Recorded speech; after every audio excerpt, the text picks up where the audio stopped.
பாட்டு எப்பவுமே சொல்லிட்டு இருப்பாங்க, அதாவது ஒரு சின்ன கச்சேரி அப்படின்னு நினச்சி எதையுமே பாடுறாத, இந்த இடத்துல நிறைய கூட்டமே இல்லை, எப்படி வேணாலும் பாடலாம் அப்படின்லாம் பாடிடாத. ஏன்னா எங்கள் அனுபவத்தில் வந்து ஒரு எங்கேயோ ஒரு கோவில் கச்சேரி யாருமே கேட்கலையோ அப்படின்னு நினச்சி நாங்கள் உயிரை கொடுத்து வாசிச்சுட்டு இருப்போம். அங்கே ஓரத்தில் ஏதோ ஒரு பாட்டு மட்டும் கேட்டு எங்களுக்கு ஒரு பெரிய கச்சேரி அப்புறம் வந்தது, அவர் மூலமாக எனக்கு வந்தது. ஸோ எங்கேருந்து உங்களுக்கு ஆப்பர்ச்சுனிட்டி வரும்னே தெரியாது. கே விஸ்வநாத் சாருமே he has travel so much with musicians, artists.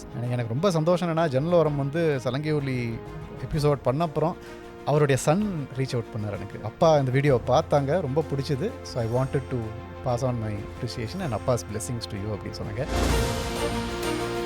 சந்தோஷமாக பார்த்த படம் சிங்கார வேரன்லாம். அதுவும் எங்கள் ஊர் கடவுள் பேர் சிக்கல் சிங்காரன் பேரில் வேறு எடுத்துருக்கிற படம் அது. இன்னும் என்ன என்ன சொல்ல போகிற அன்பே அன்பே. 10 வருஷம் முன்னாடி நானே பாடின கர்நாடக சங்கீதம் வந்து இப்போ வந்து அப்படி இல்லை, கொஞ்சம் அது மாறுதல் இருக்குது. நம்ம பாடுற ராகங்களாக இருக்கட்டும், அணுகிற கீர்த்தனைகளாக இருக்கட்டும், சில இடங்களில் வந்து நிறைய ராகம் சுரம் கேட்பாங்க, சில இடத்துல வெறும் தமிழ் இசை தான் கேட்பாங்க. ஸோ இந்த மாதிரி நம்ம அந்த இடத்துக்கு ஏற்ற மாதிரி, அந்த காலத்துக்கு ஏற்ற மாதிரி அடாப்ட் பண்ணணும். அடாப்ட் பண்ணுறது தான் ஆர்ட். ஸோ அந்த ஒரு புரிதல் வந்து உங்களுக்கு வரணும்னா கண்டிப்பாக உன்னால் முடியும் தம்பி படம் பார்த்தே ஆகணும். சும்மா ஒரு மேலே வந்து சாருகேசி ரூம் அவர் கொடுத்துருப்பார் ஜெமினி கணேசன். அப்போ வந்து இவர் ரூமை காலி பண்ணுறதுக்காக இவர் குளிச்சுட்டு தான் வெளில வந்துருப்பார், துண்டை கட்டின்னு மேலே போயிட்டு இருப்பார். அப்போ வந்து ஸ்ரீவல்லி தேவசேனாபத்தே அப்படின்னு ஒரு பாட்டு பாடினே போயிட்டு இருப்பார். அது எங்களுக்கு ரொம்ப தெரிஞ்ச பாட்டு, பாப்னாஸ் வேண்டிட்டு ஒரு பாட்டு. அது செஞ்சுருக்கோம் வேண்டாம் அவர், பட் அதனால அந்த ஒரு 5 செகண்ட்ஸ்னால மக்களுக்கு அதை கொண்டு போய் சேர்க்கணும்னு அவருக்கு கேவி சாருக்கு எல்லாருக்குமே தோணி இருக்கு இல்லையா.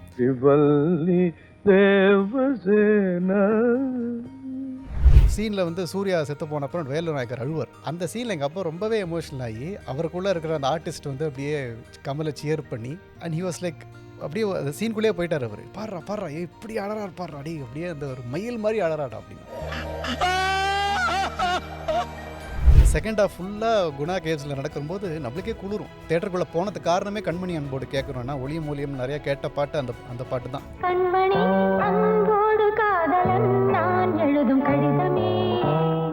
அதே மைக்கேல் மரஜன்லேயே நீங்கள் சொல்கிற அந்த காமெடியாக பேசும்போதே சொல்லுவார், நயா 6:25 ஆகலாம், 25 எப்படி 6 ஆகும், கடன் வாங்குறது எவ்வளோ கஷ்டம் தெரியுமா அப்படின்னு சொல்லிட்டு கடன் பட்டார் நெஞ்சம் போல் கலங்கினார் இலங்கை கடன் பட்டார் நெஞ்சம் போல் கலங்கினான் இலங்கை வேந்தன். கமல் சார் வந்து ரொம்ப ஒரு கான்ஷியஸாக எடுத்துட்ட ஒரு ஸ்டெப் வந்து to push Tamil cinema to international stage வந்து Hey Ram one of the biggest மூவிஸ்னு நினைப்பேன். ராஜா சார் வந்து அப்புறம் தான் தெரிஞ்சது அவர் பண்ண வேண்டிய படமே இல்லை and everything was ready. So அந்த ரஷஸை பார்த்து இவர் அந்த பாட்டு போட்டிருக்காரு. இசையில் தொடங்குதாமல் ராஜா சாரே கேட்டு சொன்னார் போல், அந்த இடத்துல நான் ஒரு பாட்டு போடுறேன், முதல்ல அந்த பாட்டு இல்லை, அங்கே வெறும் இதுவாக தான் இருந்ததுன்னு சொல்லிட்டு.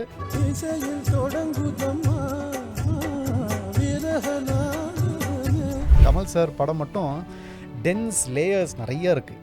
ஸோ எனக்கு வந்து ஆஸ் அ சைல்டு நான் பார்த்த கமல்ஹாசன் வேறு. இப்போ நான் வந்து ஒரு ஆர்டிஸ்டாக ஒரு எனக்கும் ஒரு கலையில் ஒரு ஈடுபாடு இருக்குங்கிற ஒரு கண்ணோட்டத்தில் கமல் சாரோட ஒர்க்ஸை பார்க்கும்போது நிறையவே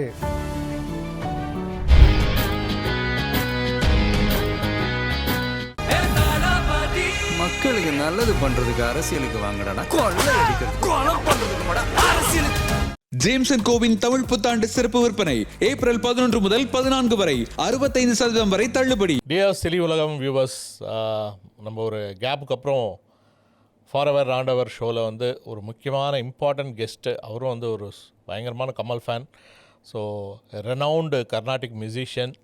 ஸோ நிறைய சபாஸில் வந்து பார்த்திங்கன்னா அவர் எல்லாரையும் வந்து அந்த இடத்துல மெஸ்மரைஸ் பண்ணுறவர். அவர் வந்து ராஜா சார் அண்ட் கமல் சார் பாடல்களை பற்றி நிறைய வீடியோஸ் போட்டிருக்காரு. அந்த வீடியோஸ்க்கு ஒரு முக்கியமான ஃபேன் நான். ஸோ அதனால் அவரோட கண்டிப்பாக இன்ட்ராக்ட் பண்ணணும் அப்படின்னு சொல்லிட்டு பிளான் பண்ணது தான்.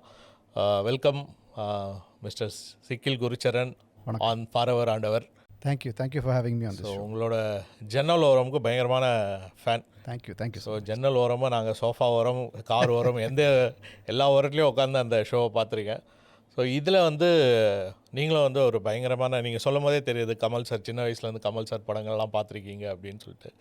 ஸோ எந்த படம் வந்து பார்க்கும்போது நான் வந்து சம்திங் ஒரு மேஜிக், ஸோ ஒரு கமல் ஃபேன் அப்படின்ற ஒரு ஃபேனுன்றது இல்லை, ஒரு ஸ்பெஷல் மொமெண்ட் இருக்கும்ல. ஸோ அந்த மாதிரி படம் இல்லைன்னா மியூசிக்கு, ஸோ அதை ஏதாவது ஒரு விஷயம் ஷேர் பண்ணுங்கள். மியூசிக் வந்து எப்போவுமே அதுதான் ஃபஸ்ட்டு இருந்திருக்கு வீட்டில், என்னுடைய குடும்பத்தினர் காரணமாக. என்னோடய அப்பா வந்து தமிழ் தியேட்டர் ஆர்டிஸ்ட். ஸோ அவர் வந்து அமெச்சூராக நிறையா ட்ராமாவில் நடிச்சுட்டு இருப்பார். இன்ஃபேக்ட் அவருடைய குருநாதர் பூர்ணம் விஸ்வநாதன், அவருக்கு வந்து அமெச்சூர்னு சொன்னால் பிடிக்காது, நம்மலாம் சீரியஸ் ஸ்டேஜ் ஆர்டிஸ்ட் அப்படிம்பார். ஏன்னா வேலை பண்ணிகிட்டு இருப்பாங்க, சாயந்தரம் வந்தால் ட்ராமா நடிப்பாங்க. பட் அவங்க வந்து ஒரு 3 இயர்ஸ் ஹைதராபாத்துக்கு நாங்கள் ரீலொகேட் பண்ணுற ஒரு சந்தர்ப்பம் இருந்தது 89 அந்த டயத்தில். அப்போது நான் சினிமா வந்து எப்போ தூர்தர்ஷனில் என்ன போடுறாங்களோ அப்போ பார்க்குறது தான் வழக்கம். ஐ டிஸ்டிங்க்லி ரிமெம்பர் அந்த ஒரு தருணம் வந்து நேஷ்னல் சேனலில் வந்து வாரம் ஒரு படம் போடுவாங்க, ரீஜனல் ஃபிலிம் அப்படின்னு. அந்த வாரத்துக்கான ஃபிலிம் வந்து நாயகனாக இருந்தது.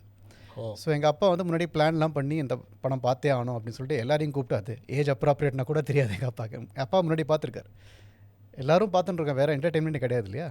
ஸோ பார்க்கும்போது அந்த ஒரு சீனில் வந்து சூர்யா செத்து போன அப்புறம் வேலு நாயக்கர் அழுவார். அந்த சீனில் எங்கள் அப்பா ரொம்பவே எமோஷனல் ஆகி அவருக்குள்ளே இருக்கிற அந்த ஆர்டிஸ்ட் வந்து அப்படியே கமலை சியர் பண்ணி, அண்ட் ஹி வாஸ் லைக் அப்படியே அந்த சீனுக்குள்ளேயே போயிட்டார் அவர். பாடுறா இப்படி அழறாரு பாடுறா அடி, அப்படியே அந்த ஒரு மயில் மாதிரி அழறாடா அப்படின்னா. எனக்கு அந்த மயில் கமல்ஹாசன் அதுதான் ஃபஸ்ட்டு மெமரியாக இருந்தது. என்ன கரெக்டு, அந்த சீனில் பார்த்தா நாங்கள் கொஞ்சம் இந்த டெக்கில் போட்டு ரெக்கார்ட் பண்ணுறோம் சில சீன்லாம். அதை திருப்பி போட்டு பார்க்கும்போது தான் தெரிஞ்சது, ஆமாம் இது அப்படியே மயில் மாதிரியே அழுதுருக்கார் இந்த சீனில். ஏன் அப்படி மயில் மாதிரி அழணும், நார்மலாக அழ முடியாதானே. அப்போ சின்ன வயசில் இருந்த ஒரு ஃபேசினேஷன் போக அப்புறம் புரிஞ்சுது அவர் ஏன் அப்படி அழுதுருப்பாருன்னா. அந்த டயத்தில் வந்து இப்போ பார்த்தா புரியுறது, வேலு நாயக்கருக்கு மிடில் ஏஜ்டு இதில் அழ முடியாமல் எழுதிருப்பார் அப்போது. So I think that was one scene that stuck with me as a 8-year-old boy. ஒரு அம்யூஸ்மெண்ட்டாக இருந்தது, என்ன ஒரு ஃபன்னியாக அழறாரே அப்படின்னு. அதுக்கப்புறம் பார்த்தா the man of several layers, இது ஏன் இப்படி செஞ்சுருப்பாருன்னு அப்புறம் போக தோணுது. அண்ட் அப்படியே அவர் கூட நிறையா படங்கள். நீங்கள் சொல்லும் போது இந்த விஷயம் நானே யோசிக்கிறேன், மயில் மாதிரி அழுவுறது அப்படின்றது அப்பா அதை டீகோட் பண்ணுறதுக்கே ஒரு அழுவுறது வந்து ஒரு ஐகானிக் சீன். ஸோ அதை வச்சுட்டு பல இடத்துலலாம் பல ஹிந்தி ஆக்டர்ஸ் எல்லாம் வந்து தியேட்டரில் பார்க்கணும், நாங்களாம் இதெல்லாம் கமல் அப்பவே பண்ணிட்டாரா அப்படின்லாம் சொல்லிட்டு இருப்போம். ஸோ இது மயில்ன்றது ஒரு இன்ட்ரெஸ்டிங் ஆஸ்பெக்ட். அந்த சீன் வந்து எப்போ பார்த்தாலும் எனக்கு ஒரு ரொம்ப ஒவ்வொரு ஃப்ரேமாக கவனிக்க ஆரம்பித்தேன். அந்த lead up to that scene ஒவ்வொருத்தராக வந்து சொல்லுவார். அண்ட் ராஜா சாரோட பிரில்லியன்ஸ் வந்து ஃபுல் சைலன்ஸ். அந்த கார்த்தால் அந்த புறாக்கு தீனி போட்டுருப்பார், அந்த புறாவோட சத்தம் மட்டும்தான் இருக்கும் அந்த சீனில். ஆரம்பிக்கிறதுலேருந்து லேசாக காற்று சேரும், அந்த ஆம்பியன்ட் நாய்ஸ்லாம் கொடுத்து அந்த முகத்தை திறந்து அவர் அழுத்ததுக்கப்புறம் அந்த தென்பாண்டி சீமையில் ஆரம்பிப்பார். ஸோ அந்த ஒரு சைலன்ஸ்லேருந்து ஒரு மியூசிக் கிரெசண்டோவாக திடீர்னு வரும்போது தியேட்டரில் எப்படி இருக்கும்னு நினச்சி கூட பார்க்க முடியல. இப்போவே நம்மளுக்கு அழுக வருது இந்த சீன்லாம் பார்த்தா. ஸோ ஒரு ஆக்டராக ஒரு மேபி ஒரு வித்தியாசமான ஒரு அழுகையினால் வந்து கேப்சர் ஆனார் உங்கள்கிட்ட. ஸோ நீங்கள் ஃபேமிலி வந்து மியூசிக்கல் தியேட்டர் எல்லாமே இருக்கிறதுனால, ஸோ மற்ற ஆக்டரோட இவர் கொஞ்சம் டிஃப்ரெண்ட்டாக இருக்கார் அப்படின்ற அந்த ஒரு விஷயம் மேபி மியூசிக் சைடாக ஆர் எனிதிங், அது அந்த மோமெண்ட் எப்படி நீங்கள் கண்டுபிடிச்சிங்க? அவர் பாடின விதங்கள், ஏன்னா ஒரு ஆக்டராகவே நம்ம நிறைய பேரை பார்த்துருக்கோம், திரையில் பார்த்துருக்கோம், டிவியில் பார்த்துருக்கோம். பட் நம்ம கிட்ட கனெக்ட் ஆகிற விதத்தில் அவரோட படத்தில் ஏதாவது ஒரு ஆர்டிஸ்டிக் ப்ரில்லியன்ஸ் இருக்கும். அது வந்து ராஜபாரவியாக இருக்கட்டும், ஒரு வயலின் வாசிக்கிறது, ஆமாம் இப்படி அப்படியே வாசிக்கிறாரே அப்படின்னு யோசிக்கும். அவர் நிஜம் வயலினிஸ்ட்டுங்கிற மாதிரியே நம்மளுக்கு தோன்ற அளவுக்கு அவர் வாசிச்சிருப்பார். அதுவாக இருக்கலாம், இல்லைனா சலங்கை ஒலியில் டான்ஸாக இருக்கேன். ஏன்னா என்னோடய பாட்டியும் சொல்லணும், என்னோடய பாட்டி சிக்கல் சகோதரிகள் வந்து நான் எவ்வளோ அவங்க வந்து ஒரு பாரம்பரியமிக்க ஒரு புல்லாங்குழல் மட்டும்தான் அவங்க வாசிப்பாங்க அப்படின்னு நினச்சிருந்தேனோ, ஒரு டீஸ்ட்ரெஸ் ஆகிறதுக்கு பார்த்தா நிறைய படங்கள் அவங்களும் பார்த்துருக்காங்க. நானே அவங்க கூட சேர்ந்து நிறையா பாட்டிருக்கேன். அதில் முக்கியமாக பார்த்த படம் வந்து சலங்கை ஒலி, உன்னால் முடியும் தம்பி. அஃப்கோர்ஸ் குணாலாம் அதுக்கப்புறம் பார்த்தது. பட் சலங்கை ஒலி, உன்னால் முடியும் தம்பி எங்கள் பாட்டிக்கு ரொம்ப பிடிச்ச படம். அண்ட் அவங்க ரொம்ப ரசிப்பாங்க. அது ஜெமினி கணேசனும் கமல்ஹாசனும் அந்த ஒரு வாதம் செஞ்சுட்டே இருக்கிற ஒரு விஷயம், அவங்க கச்சேரியில் பாடுற பாடல்கள். கமல்ஹாசன் வந்து அதை ஒரு ஆர்டிஸ்டாகவே இருந்திருப்பார் அந்த படத்துலேயே. அண்ட் அதே மாதிரி எங்கள் அப்பா நாயகனோட அனுபவம் எனக்கு எப்படி இருந்ததோ, இவங்களோட பார்க்கும்போது இவங்க எனக்கு தெரிஞ்ச இசைக்கலைஞர்கள் இவங்க தான் இந்த குடும்பத்தில். இவங்களே இவ்வளோ ரசிக்கிற ஒரு கலைஞர் கமல்ஹாசனா அப்படிங்கிற பார்க்கும்போது சரி இவருக்குள்ளே ஏதோ டிஃப்ரெண்ட்டாக இருக்குது, இந்த கேரக்டராகவே வாழ்ந்திருக்கார் அவர். சரி அந்த படத்தையும் மைண்டில் அப்படியே ஸ்டோர் பண்ணி வச்சுட்டேன், திருப்பி இதை பார்க்கணும் அப்படின்னு. அப்போ தான் தெரிஞ்சது உன்னால் முடியும் தம்பியில் சலங்கை ஒலியில் அவர் செஞ்சிருக்க ஒரு பெரிய விஷயம் வந்து, இப்போது நான் வந்து ஒரு ஆர்டிஸ்ட்டாக நிறையா நாங்கள் வந்து டூட்லிங் பண்ணுவோம், வாய்ஸ் டூட்லிங். ஸோ சும்மா இருக்கிறம்போது ஏதாவது ஒரு டியூனை பாடிட்டே இருப்போம். இப்போது இன்பிட்வீன் டேக்ஸ் ஏதாவது மைண்டில் ஏதோ டியூன் போயிட்டு இருக்கும், சும்மா ஏதாவது ஹம் பண்ணிகிட்டே இருப்போம். அதுக்கு என்ன மீனிங்கும் கிடையாது, but it's just to express what is in our ideas. அந்த விஷயத்த இந்த 2 படத்துலையும் அவர் சும்மா ஒரு அந்த மேலே வந்து சாருகேசி ரூம் அவர் கொடுத்துருப்பார் ஜெமினி கணேசன். அப்போ வந்து இவர் ரூமை காலி பண்ணுறதுக்காக இவர் குளிச்சுட்டு தான் வெளில வந்திருப்பார்.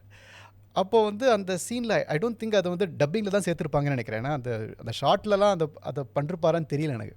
ஸோ அந்த நடந்து துண்டை கட்டின்னு மேலே போயிட்டு இருப்பார். அப்போ வந்து ஸ்ரீவல்லி தேவசேனாபத்தே அப்படின்னு ஒரு பாட்டு பாடினே போயிட்டு இருப்பார். அது எங்களுக்கு ரொம்ப தெரிஞ்ச பாட்டு, பாப்னாஸ் வேண்டிட்டு ஒரு பாட்டு. அது செஞ்சுருக்கோம் வேண்டாம் அவர், பட் அதனால அந்த ஒரு 5 செகண்ட்ஸ்னால மக்களுக்கு அதை கொண்டு போய் சேர்க்கணுன்னு அவருக்கு கேபி சாருக்கு எல்லாருக்குமே தோணிருக்கு இல்லையா, அந்த ஒரு விஷயம். அப்போ சலங்கை ஒலியில் வந்து அதே மாதிரி ஒரு வாய்ஸ் டூட்லிங் பண்ணிகிட்டே போகிறேன்னா ஹீ இஸ் அ டான்ஸர் இல்லையா, அந்த குடியெல்லாம் தாண்டி ஷைலஜாக்கு கற்றுக் கொடுக்கணும்னு கடைசி சைக்கிள் ஓட்டின்னு வரும்போது ஒரு அழகாக ஒரு ஒரு ஒரு ஒரு ஐடியா ஒரு பாடின்னு இருப்பார். சப்ப சரிதப மகரி சரிக நிதனிப மகரி கம சப்ப சாரிதப, இது ஒரு ஸ்வரமாக பாடிட்டே வண்டி ஓட்டின்னு இருப்பார். அது வந்து கே விஸ்வநாத் சார் எல்லாருமே உட்காந்து செஞ்சாங்களா இல்லைனா அவர் அப்படியே வந்திருக்குமா அவருக்கு அப்படின்னு நம்ம அதை அனலைஸ் பண்ணுறதை விட என்ன ஒரு பிரில்லியண்ட்டான ஒரு ஐடியா. ஒரு மியூசிஷியனா இப்படி தான் இருப்பார், ஒரு ஆர்டிஸ்ட்னா இப்படி தான் இருக்கும், way of life. Exactly, artist way of life. அதை அவ்வளோ அழகாக காமிச்சிருப்பார். ஸோ இந்த மாதிரி அட்டென்ஷன் டு டீட்டெயில், ஒரு எவ்ரி ஃப்ரேமில் he has to be that Balakrishnan, he has to be that Udayamoorthy அப்படிங்கிற அந்த ஒரு சின்சியரிட்டி, அந்த ஒரு டெடிக்கேஷன் தான் I think he stands apart. உங்களோட ஃபேவரட், எல்லாரோட ஃபேவரட், ஏன்னா இது வந்து ஒரு கமல் ஃபேன்ஸ்னாலே இது ஒரு வாட்டர் ஷெட் மூமெண்ட் மாதிரி எனக்கு தெரியும். ஏன்னா நான் ரீசெண்டாக வந்து நம்ம கிரிக்கெட்டர் சடகோபன் ரமேஷ் கிட்ட பேசிகிட்டு இருந்தேன். அவர் சொன்னார் வந்து நான் பயங்கரமான கமல் ஃபேன்ப்பா, ஆனால் வந்து குணாக்கு அப்புறம் ரஜினி ஃபேனை மாறிட்டேன், ஏன்னா ரொம்ப ரொம்ப அழுக வச்சிட்டார் அப்படின்னு. ஸோ நான் ரஜினி ஃபேனை வந்து குணா பார்த்ததுக்கப்புறம் கமல் ஃபேனாக மாறிட்டேன் அப்படின்னு. ஸோ குணா ஆஸ் அ படம் வந்து ஆல்மோஸ்ட் ஒரு டை ஹார்ட் கமல் ஃபேன்ஸ்னால் குணா வந்து அவங்களோட டாப் லிஸ்ட்டில் இருக்கும். குணா அண்ட் மகாநதி இது ரெண்டும் வந்து இதுவே வந்து சொல்லியிருப்பாங்க. ஸோ இந்த குணாவோட music with Raja sir, so அது வந்து one of the master class அப்படின்னு நீங்களே அதை எக்ஸ்பிளைன் பண்ணியிருப்பீங்க. ஸோ அது என்ன ஸ்பெஷல் குணாவோட மியூசிக்? ஏன்னா அந்த கேரக்டருக்கும் அவரோட வே ஆஃப் லைஃப்க்கும் இது எப்படி சிங்க் ஆகுது அப்படின்ட்டு. குணா பற்றி என்ன எங்கேருந்து ஆரம்பிக்கிறது தெரியல. அந்த படம் பார்த்த அந்த 1991 தேவி பாரடைஸில் பார்த்த அந்த ஒரு experience I can still remember. ஏன்னா தியேட்டர் ரொம்ப குளிர்த்து, நல்ல ஏசி போட்டாங்களா என்னன்னு தெரியல. நம்மளே அந்த குணா கேவ்ஸ் போன மாதிரி இருக்கும்ல, குணா கேவ்ஸ் போன மாதிரி அவ்வளோ பெரிய ஸ்க்ரீன் வேறு. அது செகண்ட் ஹாஃப் ஃபுல்லாக குணா கேவ்ஸில் நடக்கும்போது நம்மளுக்கே குளிரும். ஐ திங்க் நாகேஷ் தேட்டர் நினைக்கிறேன், இப்போ தேவி பாரடைஸ் ஸ்கூலில் நாகேஷ் தேட்டரில் பார்த்த படம். அந்த இது இன்னும் ஞாபகம் இருக்கு எனக்கு. ஏன்னா தேட்டர்லேருந்து வெளில வரும்போது physically I was not feeling well. ஏதோ ஒரு அந்த ஒரு தேட்டருக்குள்ளே போனதுக்கு காரணமே கண்மணி அன்போடு கேட்குறோன்னா ஒளியும் மூலியம் நிறையா கேட்ட பாட்டு அந்த பாட்டு தான். அண்ட் அது எதுவும் இந்த காலத்தில் வந்து நம்மளுக்கு எவ்வளோ ஆக்சஸ் இருக்குது information about a movie before it's released. அப்போ வந்து தட் வாஸ் அ ட்ரெஷர். ஒரு படத்தில் வந்து ஒரு பாடல் வந்து 5 நிமிஷம்னா அது 3 நிமிஷம் தான் அந்த பாட்டே காமிப்பாங்க ஒளியும் மூலியம் நிகழ்ச்சியில். அதில் ஒரு 1.5 நிமிஷம் வெறும் அந்த போஸ்டர் தான் காமிப்பாங்க, எங்கெல்லாம் ஓட போகிறது இந்த படம், பேபி ஆல்பர்ட் அவ்வளோதான் காமிப்பாங்க. So the information that we had was so little that we were looking forward to வாட்சிங் the songs unfold on the screen. இந்த பாட்டு இந்த படத்தில் எப்படி வரும் அப்படின்னு அந்த ஒரு எதிர்பார்ப்பில் தான் நான் அந்த குணாங்கிற படத்துக்கே போனேன். கண்மணி அன்போடு கண்டு பார்த்தோன்னா அது கடைசியில் தான் வருது அந்த பாட்டு. ஸோ பை த டைம் அந்த படம் வந்து ரொம்ப ஒரு டிப்ரெஸிங்கான ஒரு மோடல் தான் போயிருக்கும்.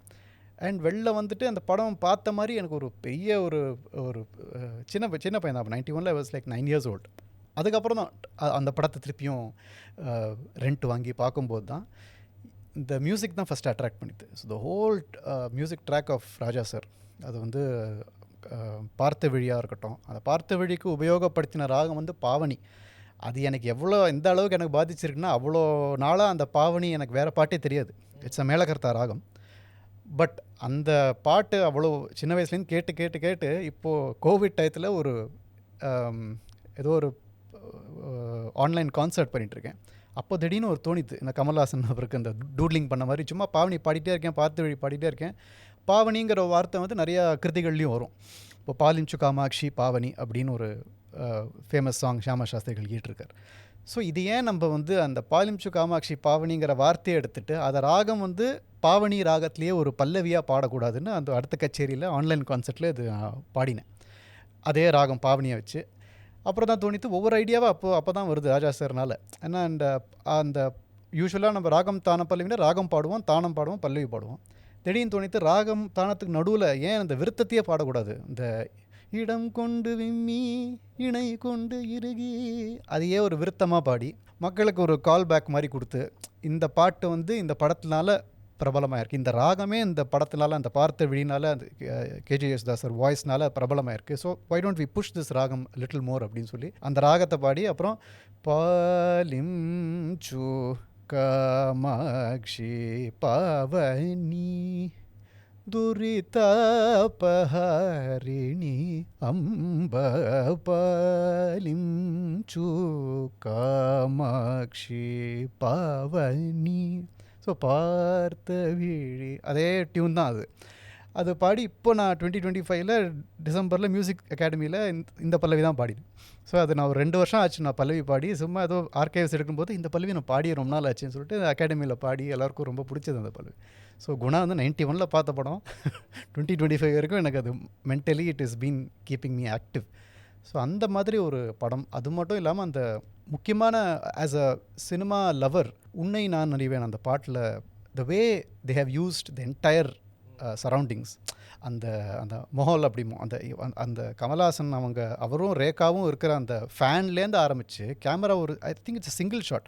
அது அந்த கட்டே சீம்லெஸ்ஸாக இருக்கும், தெரியவே தெரியாது எங்கே கட் பண்ணிருப்பாங்க. அப்படியே ஜன்னல் வழியாக பக்கத்தில் இருக்கிற ஒரு ஹிந்துஸ்தானி கச்சேரி அங்கே போயிட்டு அப்புறம் மேலே வந்து ஒரு மராட்டி லாவணி டான்ஸ் நடந்துட்டு இருக்கும் அங்கே போய் அப்புறம் திருப்பி வேற இங்கே வந்து கடைசியில் வந்து அம்மா அதுக்குள்ளே வந்துருவாங்க இங்கே குழந்தைக்கு பாடுறதுக்கு. அதில் என்ன ஒரு சினிமேட்டிக் பிரில்லியன்ஸ். அது ஃபுல்லாகவே ராஜா சார் ட்ராவல் பண்ணிருப்பார். அந்த ஃபேன் சத்தத்துலேருந்து ஆரம்பித்த அந்த பாட்டு அவங்க ஜானகி அம்மாலேருந்து அந்த குரல்லேருந்து ஆரம்பித்து கடைசியில் அவங்களே பாடிருப்பாங்க. அவங்க இப்போ எஸ்என் வரலட்சுமி அவங்களே உடனே பாடிருப்பாங்க. அண்ட் இன்ஃபேக்ட் ஜானகி அம்மாவை அந்த குரல் கேட்கும்போது கடைசியில் குரல் அப்படியே அழ வச்சிரும். ஏன்னா he would have sung as a mother only. அந்த அது கீரவாணி ராகத்தில் சின்ன சின்ன சங்கதிஸ் அவங்களே கடைசியில் ஆட் பண்ணுவாங்க ஒரு ஆக்டராக. அதெல்லாம் பார்க்கும்போது இப்போ கூட அந்த அந்த அந்த சீன் வரும்போது எப்படி அதை கன்சீவ் பண்ணிருப்பார் சந்தான பாரதி சார். எல்லா பாட்டும் டிஃப்ரெண்ட். லைக் ஃபஸ்ட்டு அவர் ஜெயிலில் இருக்கும்போதே அந்த இது மென்டல் அசைல்மெண்ட் இருக்கும்போது அங்கே ஒரு சித்தர் பாட்டு வரும் அப்பன் அந்த இது.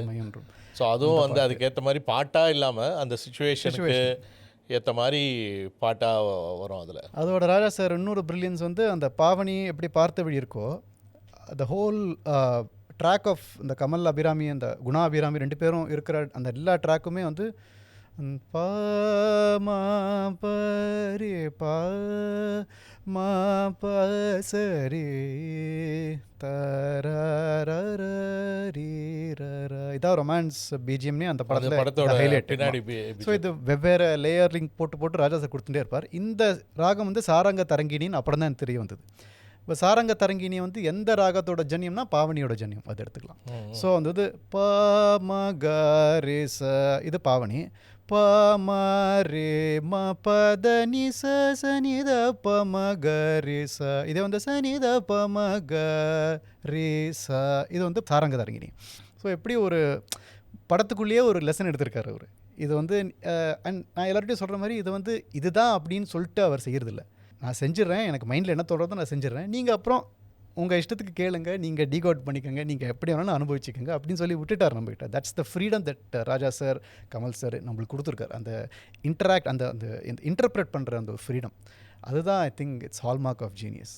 அதே மாதிரி கண்மணி அன்போடும் வந்து ஒரு அவரால் பாட்டு எழுத முடியாது அப்படின்ற மாதிரி ஒரு கேரக்டராக இருக்கும். பட் இந்த ஸ்டார்ட் பண்ணும்போது அவர் ஒரு ஸ்டேஜில் இருப்பார், முடியும் போது அந்த இதுக்கு நடுவில் எல்லாமே அந்த நிலா வேற ஒரு பயங்கர ஒரு இதுவாக இருக்கும். ஆரம்பமும் கடைசியும் அந்த படத்தில் ஒரே ஷாட்டு தான் வரும். இன்ஃபேக்ட் இப்போ கூட நான் என்னோட ஏதோ ஒரு ஷார்ட்ஸுக்காக அந்த பழைய எபிசோட் 2022 நான் ஒரு தீபாவளி ரிலீஸ் பண்ணியிருந்தேன் ஜன்னலோரத்துக்கு. ஏன்னா ஒரு தீபாவளிக்கு எதாவது ஸ்பெஷலாக போடுங்க சார் அப்படின்னு சொல்லும்போது சரி அப்போது வந்து அதுக்கு நான் ஜன்னலோரம் I usually balance with Carnatic classical, தமிழிசை அண்ட் அப்பப்போ Raja sir and Kamalism classicism அப்படின்னு ஒரு சப் சீரீஸ் கொடுத்துட்டே இருப்பேன். ஸோ அந்த டயத்தில் தோணித்து why not we talk about 1991 Deepavali. ஏன்னா அது ஒரு பெரிய தீபாவளி எங்களுக்கு. ஏன்னா அது ஒரு சைடு குணா, இன்னொரு சைடு தளபதி. அது உங்கள் ஃப்ரெண்டு சடகோபன் ரமேஷ் அவர் சொன்னது வந்து குணாலேருந்து அப்படியே தளபதி பார்த்து ரஜினி ஃபேனாக மாறினாரா என்னன்னு தெரில. கமர்ஷியல் வைஸ் பார்த்தா தளபதி வாஸ் சூப்பர் ஹிட் அந்த தீபாவளி அன்னைக்கு. பட் 2 படமே எவ்வளோ ராஜா சார் உழைச்சிருக்கார். And even acting wise, direction wise 2 படமும் கல்ட் கிளாசிக். அந்த டைமில் 2 படம் இல்லை, அதை தவிர நிறைய படங்களும் ராஜா சார் போட்டிருப்பாரு அந்த இதில் அந்த சீரீஸில். பிரம்மா அந்த படம்லாம் எல்லாமே ஹிட்டு, எல்லாமே அது மாதிரி எப்படி அவ்வளோ ஆல்பம் கொடுத்தாருன்றது தான். எக்ஸாக்ட்லி. அண்ட் இப்போ தான் யோசிச்சும் போது குணா பார்த்தீங்கன்னாக்கா ஃபஸ்ட்டு ஷாட் லாஸ்ட் ஷாட் 3ஆக இருக்கும். ஸோ சந்திரனை குறிப்பிட்ட ஒரு படமாக நான் பார்த்தேன். அண்ட் தளபதி அப்படியே சூரியன். அது எப்படி இவங்க 2 பேரும் பேசி வச்சு செஞ்சாங்களா என்னன்னு தெரியாது. ஸோ ஒரு சூரியன் ஒரு சந்திரன் மாதிரி, ஒரு ரஜினி சார் ஒரு கமல் சார் அந்த மாதிரி காமிச்சிருப்பார். சூர்யாங்கிற கேரக்டர் வந்து ஃபஸ்ட்டு அவர் குழந்தையா தூக்கி பிடிக்கிற போது பின்னாடி சூரியன் இருக்கும், கடைசியிலையும் அந்த படம் முடியறதுக்கும் சூரியன் தான் இருக்கும். ஸோ இந்த மாதிரி ஒரு ஈஸ்டர் எக்ஸ் படம் ஃபுல்லாக இந்த மாதிரி 2 படங்கள் ஃபுல்லாகவே கொடுத்துருப்பார். அண்ட் ராஜா சார் வந்து எலிவேட் பண்ணிருப்பார் அந்த 2 படத்தையும், அந்த ஒரு மியூசிக் ட்ராக் எல்லாம் போட்டு. அண்ட் இது வந்து நான் அந்த குணான எபிசோட் போடுற போது தான் எனக்கு தோணித்து. ஏன்னா அந்த குணாங்கிற படத்துலேயே 4 பாடல்கள் தான் இருக்குது. அண்ட் எல்லா பாடல்களுமே அந்த ஒரு அந்தாதிங்கிற ஒரு விஷயத்துக்குள்ளே அடங்குற மாதிரி எனக்கு ஃபீல் ஆச்சு. கடைசியில் பார்த்தா it was true. And it may not be, I think Vaali sir தான் அதுக்கு லிரிக்ஸ். அவர் அதை மனசில் வச்சுன்னு எழுதினாரா எல்லாம் அப்படியே வந்துதான்னு கூட தெரியாது. அப்பன் என்றும் அம்மை என்றும் அந்த பாட்டு இருக்கு இல்லையா, குப்பையாக வந்த உடம்பு ஞான பெண்ணே குப்பையாக வந்த உடம்பு, அந்த அப்படி முடிச்சுட்டு அந்த ஊ அப்படிங்கிற முடியல அடுத்த பாட்டு அப்படி தான் ஆரம்பிக்கும். உன்னை நான் அறிவேன், என்னை அன்றி யார் அறிவார், கண்ணில் நீர் வடிந்தால் என்னை அன்றி யார் துடைப்பார், அப்படி தான் பாட்டு முடியும். ஸோ பாரில் அடுத்த பாட்டு பார்த்தபடி பூத்து இருக்க காத்திருந்த காட்சி இங்கு காண கிடைக்க, அந்த கால முடியறது கடைசி பாட்டு கண்மணி. ஸோ இது நான் எனக்கு தோணித்து அப்படின்னு சொல்கிறத விட இந்த படம் இவ்வளோ பார்த்து ஏன்னா ஒவ்வொரு தடவையும் ஏதோ புதுமை இந்த படத்தில் இருக்குது. நீங்கள் சொன்ன மாதிரி கண்மணி அன்போடில் எப்படி கமல் வந்து ஒரு புது விதத்தில் எனக்கு எழுதுகிற லெட்டரை நான் உனக்கு எழுதுகிற லெட்டரை நான் படித்து நீ எழுதி நீயே எனக்கு படிச்சு காப்பி அப்படின்னு, அதுக்கு ரொம்ப ஒரு சைல்டிஷாக இருக்கும். பட் நமக்கு வந்து இது ரொம்ப க்யூட்டாக இருக்குது. ஒரு அந்த ஏன்னா அந்த படத்தில் குணாவோட மென்டல் ஏஜும் அதுதான் இல்லையா, அதை ரொம்ப ஒரு நேச்சுரலாக காமிச்சிருப்பார். இது அவங்களுக்கு ஒரு அதுதான் இந்த படம் வரும்போதும் அப்படி தான் யோசிச்சிருப்பார். என்னென்னா இந்த படம் டைமில் நீங்கள் கேட்டிருக்கீங்கன்னு தெரியல, அந்த கெசட்டில் வந்து அவங்க எப்படி கம்போஸ் பண்ணாங்கன்றதை பேசியிருப்பாங்க எல்லாரும். எக்ஸாக்ட்லி, ஆமாம். ஸோ அதில் வந்து ராஜா சார் வந்து ஃபஸ்ட்டு இதுக்கு ஒரு மியூசிக் போட்டிருப்பார்.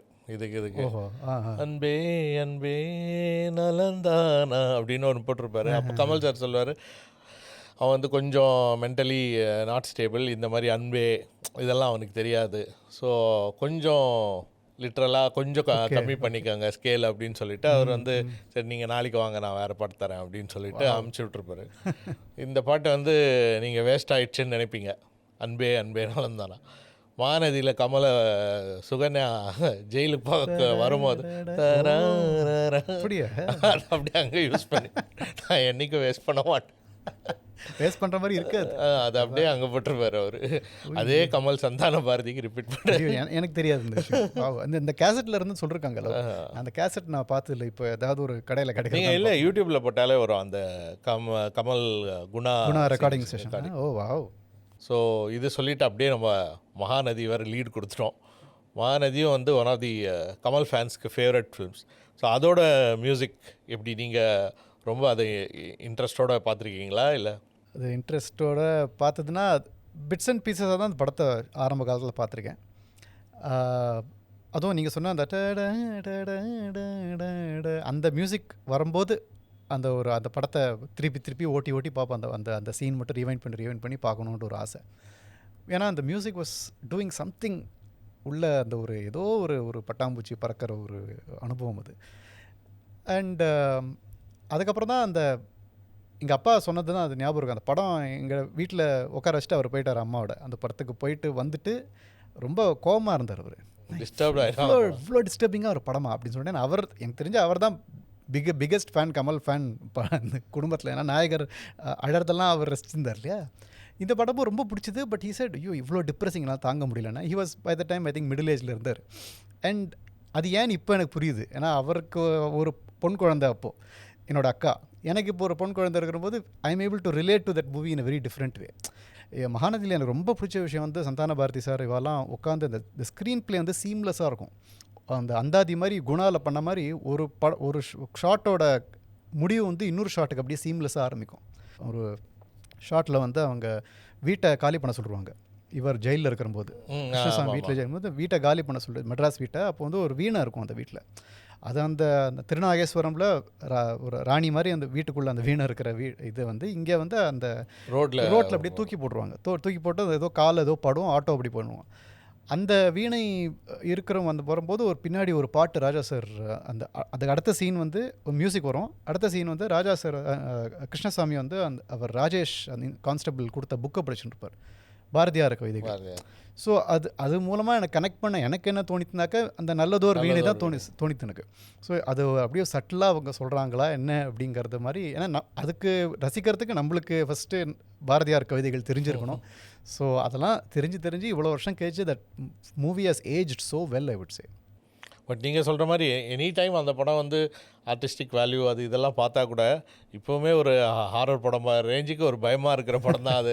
யாருமே திருப்பி ரீவிசிட் பண்ணுற ரொம்ப யோசிக்கிற படம் கண்டிப்பாக ஒரு டிப்ரெஸிங் இதில் போயிடும் அப்படின்ற மாதிரி. அதுவும் தனுஷ் அவங்க கேரக்டர்லாம் வந்த அப்புறம் நிறைய பேர் நிறுத்துருவாங்க அந்த படத்தை. ஏன்னா இதுக்கப்புறம் படம் எப்படி போகிறன்னு தெரியும் அவங்களுக்கு. பட் நான் அதை ரீவிசிட் பண்ணி ஏன்னா யூஸ்வலி ஃபாரின் ட்ரிப்ஸ் போகும்போது எங்களுக்கு வீக்கெண்ட் தான் இருக்கிறதுலே பிஸி. ஸோ வீக்கெண்ட் ட்ராவல் பண்ணுவோம், கச்சேரி பண்ணுவோம். ஒரு Monday to Wednesday we'll stay put in one place. ஒன்றுமே பண்ணுறதுக்கு வேலையே இருக்காது. ஏன்னா எங்கள் கூட ஃப்ரெண்ட்ஸ் இருக்கிறவங்க வேலைக்கு போடுவாங்க. ஸோ நாங்கள் இந்த மாதிரி கிளாசிக் மூவிஸ்லாம் ரீவிசிட் பண்ணிவிட்டு ஏதோ பார்த்துட்டு இருப்பேன். ஸோ அப்போ பார்த்த படங்களில் இதுவும் ஒன்று, மகாநதி, குணா அதெல்லாம். ஸோ எனக்கு அந்த ரீவிசிட் பண்ணக்கூடாதுன்னு தெரியும். எனக்கு திருப்பியும் நான் சொல்ல மாதிரி டிஸ்டர்ப் ஆக மாட்டேன். அந்த ஒரு சீக்வன்ஸில் அந்த சிட் ஃபண்ட் ஆரம்பிக்கிற அந்த தருணத்தில் வந்து நம்மளுக்கு எல்லாம் தெரியும் போய் விழப்போகிறார் இவர், அந்த வலையில் விழப்போகிறார். அந்த பண ஆசை தான் அவருக்கு. ஒரு பிள்ளைங்களுக்கு நல்ல படிப்பு கொடுக்கணுன்னு ஒரு ஆசையில் சென்னைக்கு வந்திருக்கார் இல்லையா.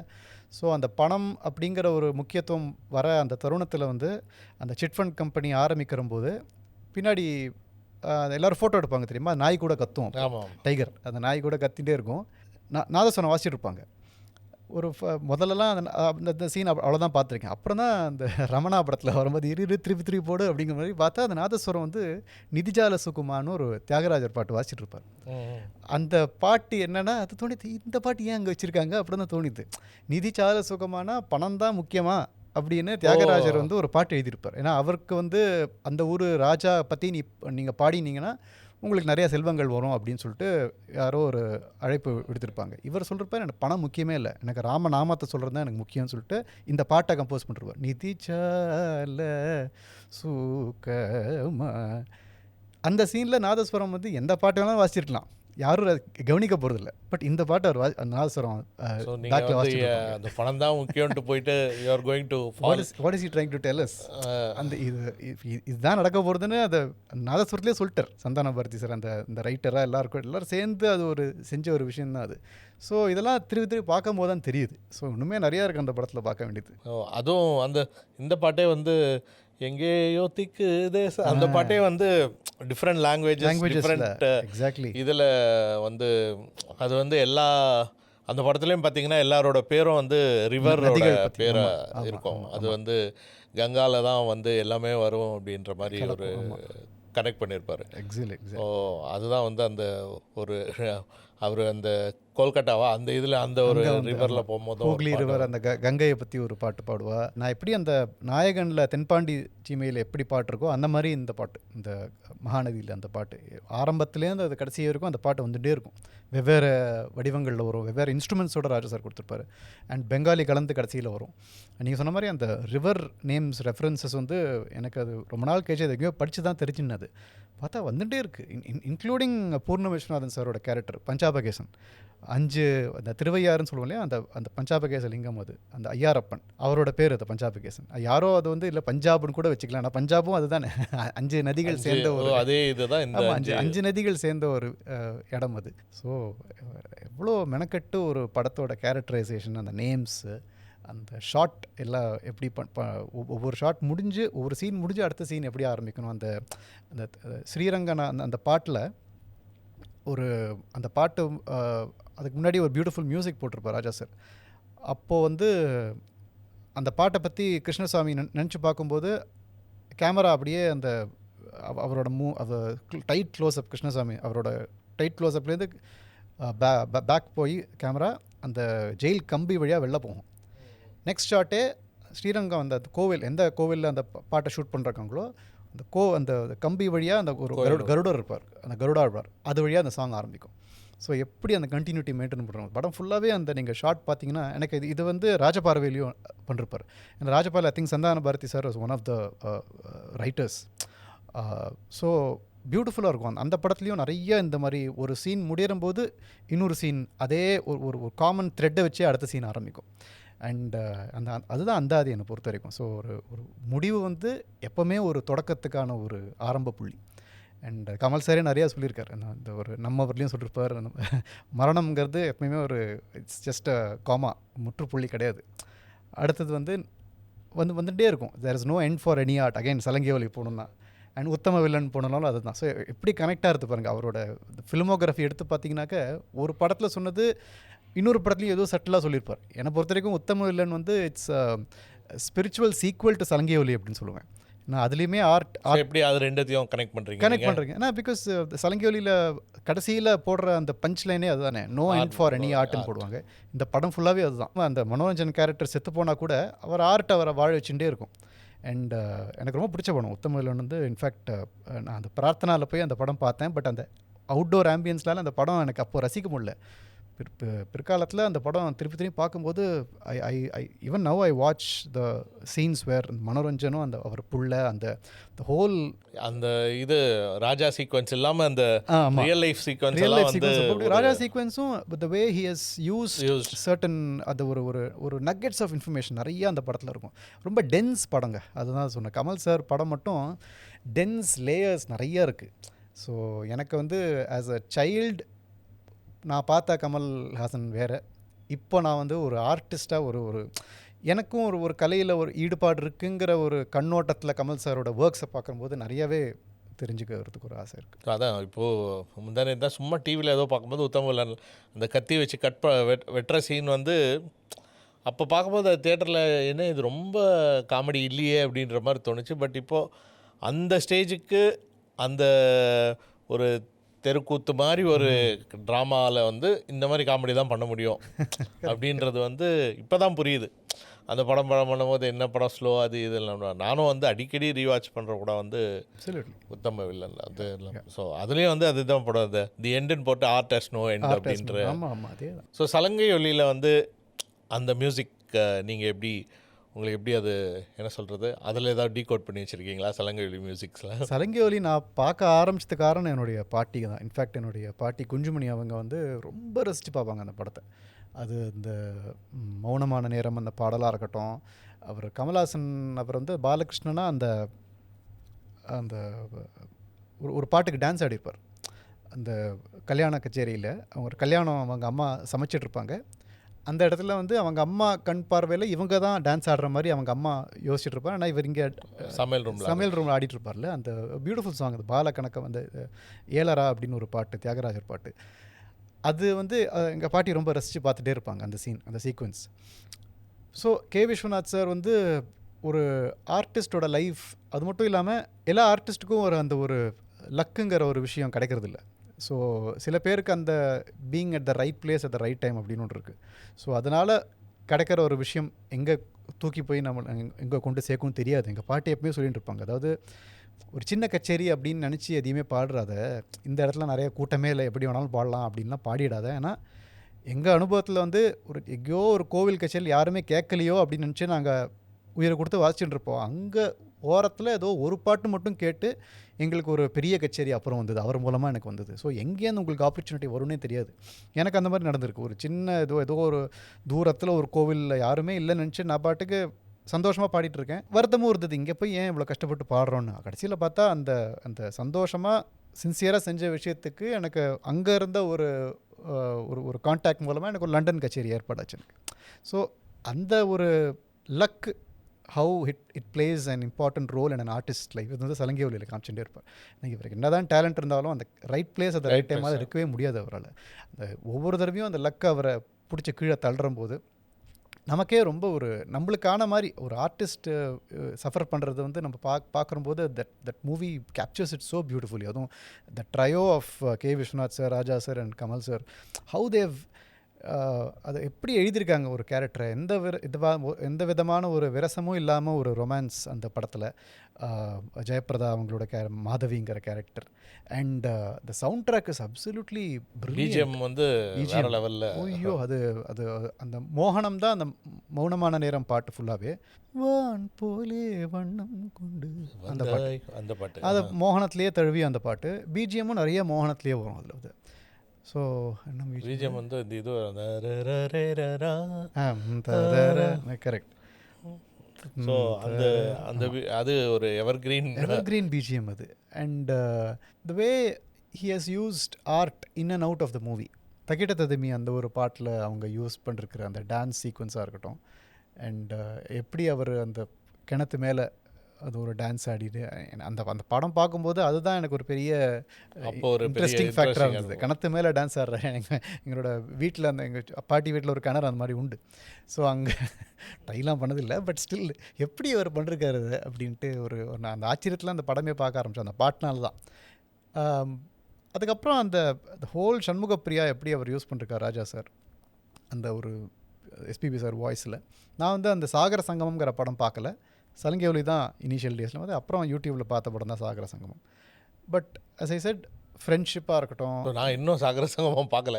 மேபி நீங்கள் சொன்னதுக்கப்புறம் பார்க்கணும். அதில் ஏதோ டிஃப்ரென்ஸ் இருக்கா? அதெல்லாம் ஒன்றும் இல்லை. அது ஐ திங்க் சில பாடல்கள் இதுவாக இருக்கும். But the concepts of friendship, love and முக்கியமாக ஒரு ஆர்ட் ஃபார்ம் எப்படி நீங்கள் அணுகணும் அப்படிங்கிற ஒரு விஷயம். நான் ஏன் சொல்கிறேன்னா, அந்த உத்தம வில்லனில் வந்து ஏதோ ஒரு ஷாட்டில் வந்து கமல்ஹாசன் வந்து ஒரு கண்ணாடி வழியாக அவர் குடும்பத்தை கடைசியில் பார்த்துட்டுருப்பார். கடைசியில் அந்த he will rejoice at the fact that the family is together. So இவர் போனால் கூட இவருக்கு கவலை இல்லைங்கிற மாதிரி அந்த பின்னாடி அப்படியே he'll go to the background. அவர் மேக்கப் மேனை வந்து பார்த்துக்கோ அப்படின்னு சொல்லிட்டு ரூம் விட்டு வெளிலப்படும் அந்த வேஷத்தெல்லாம் கழிச்சிட்டு. ஸோ சலங்கை ஒலியிலையுமே அந்த மாதிரி ஒரு நிறையா ஷார்ட்ஸ் வந்து it will actually connect to a place where அவர் வந்து அந்த ரூம்குள்ளே ஒரு எட்டி பார்க்கணும். அவருக்கு உள்ளே போகணுன்னு ஆசை, பட் அவரால் போக முடியாது. அந்த மனசுக்குள்ளே அவ்வளோ ஆசையும் இருக்கும், திறமையும் இருக்கும், பட் அவரால் அந்த ஸ்டேஜுக்கு போக முடியாது. அவரால் அந்த ஏதோ ஒரு இந்த தடுக்கிற விஷயம் வந்துகிட்டே இருக்கும். ஸோ அதை வந்து நிறைய அந்த parallels that these movies offers mind blowing. அந்த டைமில் அவர் அந்த பார்த்துக்கிட்டே இருக்கும் போதே வந்து அந்த டைலாக் வேறு போடுவாங்க, உதிரத்தின் விதை என் அது வந்து அந்த ஹிரண்யன் உயிர் உதிர்த்த சதை. ஸோ அதை வந்து கனெக்ட் பண்ணி அவர் பொண்ணு இன்னொருத்தர் அப்பாவாக இருப்பார். ஸோ அதுவும் வந்து பயங்கர ஒரு இதுவாக அதுவும் அந்த கரெக்டாக அந்த இடத்துல ப்ளேஸ் பண்ணியிருப்பாங்க அந்த இதெல்லாம். ஸோ சலங்கை ஒலி வந்து மியூசிக்காகவே நிறையா வாட்டி பார்த்தது. அண்ட் அஃப்கோர்ஸ் இந்த விஷயம் எனக்கு ரொம்ப பிடிக்கும். அந்த கமல் சார் வந்து அந்த வான் போலே வண்ணம் கொண்டு அவருக்கு அந்த அந்த பாட்டுக்கான கோரியோகிராஃபி அவர் நினச்சவர் வேறு மாதிரி பிளான் பண்ணி. ஸோ அவங்க அந்த கீதா கேரக்டர் வந்து வேறு மாதிரி இப்படி தான் ஆடணும்னு சொல்லிட்டு அந்த டான்ஸ் மாஸ்டர் சொல்கிறதுனால வேண்டா விருப்பம் ஆடிருப்பார். ஆடிட்டு அந்த பாட்டு முடிச்சோன்னு அழுவார் வந்து. அண்ட் போய் ஒரு பெரிய பிள்ளையார் சிலைக்கு முன்னாடி போய் டான்ஸ் ஆடிட்டு ஒரு பொசஸ்டாக ஆடுவார். அவருக்கு இதெல்லாம் நான் ஆடிருக்க வேண்டியது முடியலையே அப்படின்னு சொல்லிட்டு ஆடி அவரோட கோவத்தை அங்கே தான் காமிப்பா கடைசியில். இந்த மாதிரி நிறையா எங்களுக்கு நடக்கும் கச்சேரி போது. கோவம்னு வராது, பட் உள்ளுக்குள்ளே நினச்சின்னு இருக்கிறது சிலது பாட முடியாமல் போயிடும். இப்போது நம்ம பிளான் பண்ணின்னு வந்திருப்போம், அங்கே இருக்கிற விஷயங்கள் ஆடியன்ஸோ இல்லை எங்களுக்கே அந்த இடத்துல தொண்டை ஒத்துழைக்காது. அப்போ மேலேயே நம்மளுக்கு கோவம் வரும். அதாவது என்ன இவ்வளோ ப்ராக்டிஸ் பண்ணோமே, இது வரலையாச்சு, இவ்வளோ மட்டமாக பண்ணிட்டோமே நம்மன்ட்டு ஒரு கோவம் வரும். அந்த வீட்டுக்கு போகிறபோது அந்த அசுர சாதகம் பண்ணுவோம். வீட்டுக்கு கச்சேரி முடிஞ்சப்புறம் இனிமேல் எதுக்கு பாடுறேங்கிற மாதிரி நம்மளுக்கு தோணலாம். பட் அது வந்து it will help the next கான்சர்ட்டில். அந்த மைண்ட் இட் வில் ஆக்சுவலி அந்த ஒரு தருணத்தை it will clearly remember. So அந்த மாதிரி ஒரு தப்பு திருப்பி வராமல் அது பார்த்துக்கும். ஸோ அந்த சீன் வரும்போது முதல்ல அது ஒரு புரிதல் இல்லாமல் பார்த்த ஒரு சீன் அது. பட் ஆஸ் அன் ஆர்டிஸ்ட் அந்த சீன் திரும்பி பார்க்கும்போது நம்மளுக்கே நடக்கிற விஷயம் தான் இது. ஏன்னா அவர் எல்லாமே கச்சேரியில் பாடி முடிறதில்ல. ஒரு பெரிய வச்சனமே இருக்குது. அறையில் 50 வரும், அம்பலத்தில் ஒன்றுமே வராது அப்படிம்பாங்க. ஸோ ஒரு அறைக்குள்ளே நம்ம உட்காந்து யோசிக்கும் போது 50 விஷயங்கள் வரும். ஒரு அம்பலத்தில் ஸ்டேஜுக்கு போன அப்புறம் ஒன்றுமே வராது, திடீர்னு பிளாங்க் ஆகிடும் மைண்டு. நம்ம நினச்சது சொல்ல முடியாது, நினச்சது பாட முடியாது. ஸோ அவருக்கு வந்து அந்த ஒரு கோபம் வந்து அவர் வெளியில் காமிச்சிருப்பார். திருப்பி வீட்டுக்கு வந்து அந்த கணபதி ஸ்டாச்சு முன்னாடி ஆடி. ஸோ நிறையா வாட்டி நான் வீட்டுக்கு ஒரு வரும்போது ஆர்டிஸ்டாக என்னென்ன ஃபீல் பண்ணோம் அந்த மல்டி டைமென்ஷன் எல்லாமே அவர் யோசிச்சிருப்பாரு. இந்த மாதிரி ஒரு ரைட்டிங். ஏன்னா கே விஸ்வநாத் சாருமே he has travel so much with music, musicians, artists. எனக்கு ரொம்ப சந்தோஷம் என்னென்னா ஜன்னலோரம் வந்து சலங்கை ஒலி எபிசோட் பண்ண அப்புறம் அவருடைய சன் ரீச் அவுட் பண்ணார் எனக்கு, ரவி கே விஸ்வநாத் கார். ஓகே, அவர் ரீச் அவுட் பண்ணிட்டு அப்பா இந்த வீடியோவை பார்த்தாங்க, ரொம்ப பிடிச்சிது. So I wanted to pass on my appreciation and அப்பாஸ் பிளெஸிங்ஸ் டு யூ அப்படின்னு சொன்னாங்க. பட் அதுக்கப்புறம் நான் அவரை போய் மீட் பண்ணணும். பட் அன்ஃபார்ச்சுனேட்லி அவரோட he died after that, Viswanath garu. So அவரும் அதுவே ஒரு தனி எபிசோடே பண்ணலாம். அவர் படங்கள் மட்டும் நம்ம யோசிச்சோம். ஸோ ஒரு ஆர்டிஸ்ட் லைஃப் அப்படியே பிரதிபலிக்கிறது தான் உன்னால் முடியும் தம்பி. ஸோ ஒரு பியோர் கிளாசிக்கல் அப்பா சிங்கராக இருப்பார், பையன். ஸோ இவங்க 2 பேர் நடுவில் கான்ஃப்ளிக்ட்டு. ஸோ இதுக்கு நடுவில் ராஜா சார் வந்து பல மேஜிக் பண்ணியிருப்பார். ஸோ உன்னால் முடியும் தம்பியில் உங்களுக்கு ஸோ இப்படி ஒன்று பண்ணியிருக்காரு அப்படின்னு ஏதாவது இருக்கா? அப்சல்யூட்லி. எனக்கு நான் கேபி சாருக்கு வந்து ஐ திங்க் கிளாசிக்கல் மியூசிஷியன்ஸ் நாங்கள் வந்து we should be thankful to him. ஏன்னா அவர் காமிச்ச ஆர்ட் அண்ட் ஆர்டிஸ்ட்ஸ் அவருடைய படத்தில் வந்து வேறு யாருமே காமிச்சதான் எனக்கு நினைவு தெரிஞ்சு எனக்கு இது தெரியல அப்படி. ஏன்னா உன்னால் முடி தம்பியாக இருக்கட்டும், அபூர்வ ராகங்கள்லேருந்து இருக்கட்டும், எல்லா படத்துலையுமே ஏதோ ஒரு ஆர்டிஸ்டோட லைஃப்பை காமிச்சுட்டே இருப்பார். டூவெட்டில் ஒரு சாக்ஸஃபோன் அவங்க வாசிக்கிற மாதிரி ஒரு பேண்ட் எப்படி இருக்குன்னு. அண்ட் எல்லாத்துலேயுமே அந்த கச்சேரியும் காமிச்சு அந்த கச்சேரிக்கு பின்னாடி என்ன நடக்கிறது. ஒரு நம்ம இங்கேருந்து மேடையில் பார்க்குறம்போது ஒரு ஆர்டிஸ்ட் வந்து அப்படியே he is the hero of the மாசஸ்ங்கிற மாதிரி நம்ம பார்க்குறோம். எல்லோரும் அவரை அரவணைக்கிறாங்க, அவரை பற்றி புகழறாங்க. பட் மேடையிலேருந்து இறங்கின அப்புறம் அவருக்குன்னு ஒரு குடும்பம் இருக்குது, அந்த குடும்பத்தில் சண்டை இருக்குது, அவருக்குன்னு ஒரு லவ் இன்ட்ரெஸ்ட் இருக்கும், அந்த லவ் ஃபெயிலியர் இருக்கும். ஸோ சிந்து பைரவியில் இருக்கிற மாதிரி. ஸோ அந்த படத்தில் எல்லா படத்துலையுமே ஆர்ட்டோடு சேர்ந்து அந்த ஆர்டிஸ்ட்ஸையும் காமிச்சு ரொம்ப ஒரு slice of life of an artist அப்படிங்கிறத காமிச்சுட்டே இருப்பார். அது மாதிரி எனக்கு உன்னால் முடி தம்பி வந்து I feel every musician should watch that movie. Indian classical musician, especially Carnatic musician. ஏன்னா கர்நாடக இசைனா இதுதான் அப்படின்னு நினச்சிட்டு இருக்கிற ஒரு அப்பா பிலஹரி மார்த்தாண்டம் பிள்ளை. ஏன்னா அவர் ஒன்றும் தப்பாக ஒன்றும் பண்ணலை. ஏன்னா அவருக்கு வாழடி வாழையாக அவரோட குருநாதர் எல்லாம் சொல்லி கொடுத்த ஒரு புரிதலில் அவர் வாழ்ந்துருக்கார். அதை விட்டு வெளில வர மாட்டேங்கிறார். இந்த பக்கம் வந்து உதயமூர்த்தி பிள்ளை வந்து உதயமூர்த்தின்னு தான் சொல்லுவார் அந்த படத்தில், பிள்ளை அவங்க கூடயே இருக்கட்டும். உதயமூர்த்தி அதுலேயே அவர் கேரக்டர் என்னன்னு சொல்லிடுவார் கேபி சார். இவருக்கு வந்து he wants to break free of the barriers. கர்நாடக இசைனா உங்களுக்கு இது, எனக்கு வேறு. ஸோ அதுதான் அந்த ஒரு தருணத்தில் நம்மளும் இனி வாழ்ந்துட்டுருக்கோம். நம்ம 10 வருஷம் முன்னாடி நானே பாடின கர்நாடக சங்கீதம் வந்து இப்போ வந்து அப்படி இல்லை, கொஞ்சம் அது மாறுதல் இருக்குது. ஒவ்வொரு இடத்துக்கும் ஏற்ற மாதிரி நம்ம பாடுற ராகங்களாக இருக்கட்டும், அணுகிற கீர்த்தனைகளாக இருக்கட்டும். சில இடங்களில் வந்து நிறையா ராகம் சுரம் கேட்பாங்க, சில இடத்துல வெறும் தமிழ் இசை தான் கேட்பாங்க. ஸோ இந்த மாதிரி நம்ம அந்த இடத்துக்கு ஏற்ற மாதிரி அந்த காலத்துக்கு ஏற்ற மாதிரி அடாப்ட் பண்ணணும். அடாப்ட் பண்ணுறது தான் ஆர்ட். ஸோ அந்த ஒரு புரிதல் வந்து உங்களுக்கு வரணும்னா கண்டிப்பாக உன்னால் முடி தம்பி படம் பார்த்தே ஆகணும். ஏன்னா அதுக்கப்புறம் தான் நான் அந்த படத்தை பற்றி படிக்கும்போது தான் தெரிஞ்சது it's actually based on the true life of Udayamurthy, the social activist and reformist. அவர் எழுதின ஒரு நாவல் தான் உன்னால் முடி தம்பி. அதை வச்சு தான் படமாக ருத்ரவீணையாக முதல்ல வந்து தெலுங்கில். அதுக்கப்புறம் இந்த கமல் சார் வந்து உதயமூர்த்தியாக நடிச்சிருப்பார். ரொம்ப எனக்கு பிடிச்ச படம். ஏன்னா நானும் என் கசின் கார்த்திக் இப்போது யூஎஸில் இருக்கார் அவர். ஸோ 2 பேரும் அடிக்கடி பார்த்த படம் ஹாலிடேஸில். அண்ட் அந்த கமல் வந்து உதயமூர்த்தியாக அந்த படத்தை வீட்டை விட்டு வெளில போயிடுவார். அவர் அந்த சண்டைலாம் முத்தி போய் வீட்டை விட்டு வெளில போய் he will be destined for greater things in is life. அந்த சீன் வரைக்குமே அந்த படத்தை நிறையா வாட்டி நிறுத்தியிருக்கோம் நாங்கள். அதுக்கப்புறம் இந்த படம் வந்து வேறு ஆங்கிளில் போயிடும். பட் அதுக்கப்புறம் நிறையா அந்த படம் ஃபுல்லாக தான் பார்த்துருப்பேன். பட் அந்த the intensity with which we saw those scenes, the initial scenes where the V.K. Ramasamy character அவர் வந்ததுலேருந்து கமல் சார் வந்து வீட்டு விட்டு வெளில போகிற வரைக்கும் அந்த அடிக்கடி பார்ப்போம் அந்த படத்தை. அப்போ தான் தெரிஞ்சது எப்படி ராகங்களை ராஜா சார் யூஸ் பண்ணிருக்காரு. என்னோடய பாட்டி குஞ்சுமணி நீலா அவங்களுக்கு ரொம்ப பிடிக்கும் அந்த படம். அண்ட் எஸ்பெஷலி அவங்க வந்து அந்த சீன் வேர் விறகு வெற்றவர்களுக்காக அவர் சுத்த தனியாசியை கொஞ்சம் மாற்றி பாடியிருப்பார், புஞ்சை உண்டு நெஞ்சை உண்டுங்கிற பாட்டில். அதை பாடிட்டு வீட்டுக்கு வந்துட்டு பிலஹரி மார்த்தாண்டம்பிள்ளை அந்த பாட்டை கேட்டிருப்பார் ரோட்டில். நல்ல விசவு வரும் அவருக்கு. இப்படியா மாற்றி பாடுவேன், அந்த சுத்த தன்யாசியே கிடையாது, அசுத்த தன்யாசி அது அப்படின்னு சொல்லுவார். இவர் சொல்லுவார் உடனே 7 ஸ்வரங்கள் வந்து உங்கள் விதத்துக்கு நான் மாற்றலை அப்படிங்கிறதுனால அது கேவலம் நினச்சிடாதீங்க. எல்லாரோட சொத்து. அதை நான் இன்னி வரைக்கும் நான் அதை ரொம்ப ஒரு முக்கியமான பாடமாக நான் எடுத்துக்கிறேன் ஆஸ் அ மியூசிஷியன். 7 ஸ்வரங்கள் வருது எல்லாருடைய சொத்து. அதை வச்சு அவங்க தொழில் பண்ணுறது அவங்க புத்திசாலித்தனம். உங்களுக்கு பிடிக்கலங்கிறதுனால மட்டம் தட்டாதீங்க அப்படின்பார். அண்டு அந்த சுத்த தன்யாசிங்கிற ஒரு விஷயத்தினால ஆரம்பித்த சண்டை எப்படின்னா, தப்பு செஞ்சால் தப்புன்னு தானே சொல்லுவேன், அது நெற்றி கண்ணை திறந்தாலும் குற்றம் தானே அப்படின்னு சொல்லிட்டு இவர் பேசணுன்னே இவர் வந்து ராஸ்கல்னு சொல்லிட்டு சட்டையை பிடிக்க ஒரு பிலஹரி மாத்தாண்ட பிள்ளை பிடிச்ச உடனே அவர் மூத்த பையன் வந்து நாதஸ்வரத்தில் ஒரு பாட்டு ஆரம்பிப்பார். பாட்டு கூட இல்லை, ராகம். என்ன பியூட்டிஃபுல்லான ஒரு கரகர பிரியாவுன்னு ராகம். ஆக்சுவலி பார்த்தா சுத்த தன்யாசியோட தாய் ராகம் அதுதான். இது ஒரு ஜன்ய ராகம்னா தாய் ராகம். அந்த கரகர பிரியா ஆலாபணி ஆரம்பித்தோன்னே பிலஹரி மாத்தனம் தன்னை அறியாமல் அந்த கையை விட்டுருவார். ஏன்னா சங்கீதத்தினால ஆரம்பித்த ஒரு சண்டை, இந்த ராகத்தை நீ இப்படி பாடக்கூடாதுன்னு திட்டி ஆரம்பித்த ஒரு சண்டை ஒரு ராகத்தினாலேயே முடியும். அந்த sequence, the whole arc of that scene. Kharaharapriya ஆரம்பித்தோடனே இவர் பாடி மேலே சுவாமி ரூம் போய் இவரும் அந்த நாதஸ்வரமும் மாற்றி ஜுகல்பந்தி பண்ணிட்டுருப்பார்.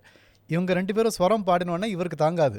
உதயமூர்த்தி என்னதான் சண்டை போட்டாலும் நானும் அந்த சவாலில் ஏற்றுக்கிறேன்னு ஒரு குறப்பு மாதிரி நடக்கும். ஸோ குறப்புனா நான் மேடையில் வந்து ஒரு சவால் ஜவாப் மாதிரி, நாங்கள் ஒன்று பாடுவோம், வயலின் ஒன்று வாசிப்பார், மிருதங்கம். ஸோ 2 பேருமே பண்ணி கடைசியில் எல்லாருமே சேருவோம். அந்த சேருதல் தான் கடைசியில் முக்கியம்.